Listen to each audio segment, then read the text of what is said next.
Welcome to One Word a Day. I'm Sophia, pilot into the universe of Chinese. Let's continue exploring equestrian era's characters. Of course, it's about horses. So today we're going to talk about the hair of horses.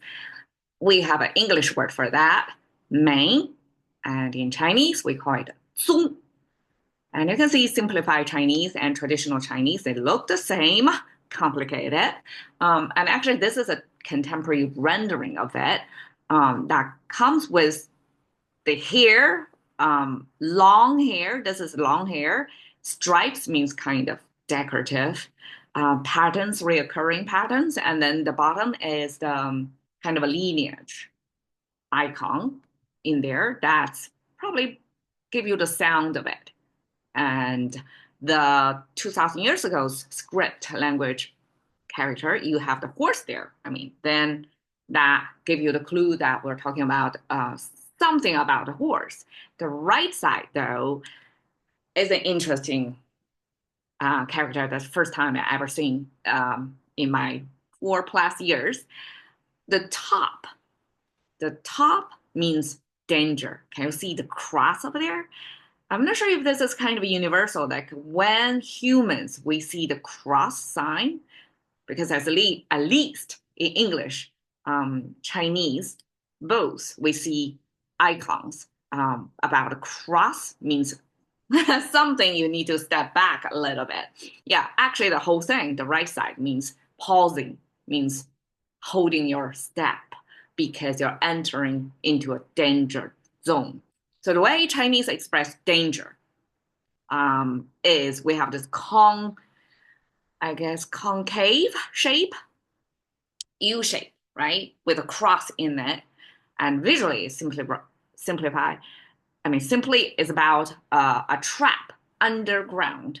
And then you have this danger symbol in there, kind of nuclear a symbol that later kind of because it's such a big thread, and so we have to design a special icon to tell people that's danger. So cross is like a pre-nuclear era danger idea that we have this cross in there to show, okay, that's somewhere you don't want to go. And then we have this human figure kind of squashed under there that shows like this human, place the human next to this dangerous, you know, earth sinking, not earth sinking, but a big hole in the earth that you don't know what's going on in there. It's mostly like a trap for animal trapping, right? It could also be like enemy or different tribes. So you don't know. Humans, we know better that we don't want to get into the animal trap if that's the case. So humans pausing in front of such a trap, and then we have the backward walking symbol, which is a shoe. In ancient times, we have two decks, the ground touching bottom and your feet or your sole touching top, and then combined by this one direction. Directionally pointing toward the back, elongated symbol. So this a little bit about Chinese. Chinese is a left-oriented. So in English, we're thinking of forward going, like automatic default to pointing toward the right, but Chinese pointing toward the other direction. That's why the books going the other way too. Like in ancient Chinese books, we're flipping the cover and the bottom in the opposite direction as in English. So things are reversed over there, and where leftward walking means going forward. And if you see this diagonal line kind of pointing toward the right, that means you're kind of backward walking. You're going toward the other direction. So backward walking and this danger, human next to danger. So that means you're pausing before you're entering into the danger zone, you pause. So that icon next to the horse symbol and together they mean the mane. So I'm not sure if this body part of the horse hair has anything to do with pausing at the danger place. But I guess here, okay, we have this, it's got a bristle. When we are in danger, the hair in the back of your neck is going to have a hair moment. The hair are going to raise, and then I mean that's kind of animalistic response. And in our everyday life, I guess very rarely we encounter such a life-threatening or adrenaline pumping situation like that. Um, but here we're using the danger to describe the hair. And that's what I see as a possible connection of realizing the hair, especially horse hair, is on not only on horse's head, direct head, but on the back of the neck of the horse altogether.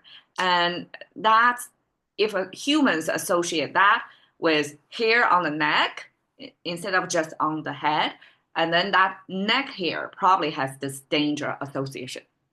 Okay, 鬃毛, simply talking about the hair, we use 毛 as any kind of hair, and then 鬃毛 is the horse hair, mane hair. Okay, so that's specific. So Chinese like to pair two relative terms together to lock in the specific terminology. My theory is because we have such a limited mono syllable words, and sometimes, and that means we have a lot of overlapping same sound words together.